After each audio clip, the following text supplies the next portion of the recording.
λατομείο Αγρινιού επιλέχθηκε για την εφαρμογή ενός πιλωτικού προγράμματος με την τοποθέτηση των κυψελών των μελισσών και την παρακολούθησή τους με επιστημονικό τρόπο, ώστε να αξιολογηθεί η αλληλεπίδρασή τους με τη βιοποικιλότητα της ευρύτερης περιοχής.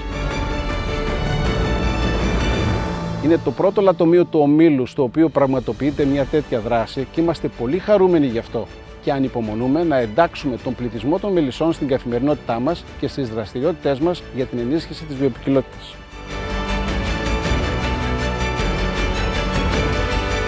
Οι μέλισσες, οι βασικοί επικονιαστές του πλανήτη, θα συμβάλλουν στη φυσική αποκατάσταση του λατομείου, μεταφέροντας και διασπείροντας τη γύρι, πολλαπλασιάζοντας την ήδη υπάρχουσα χλωρίδα.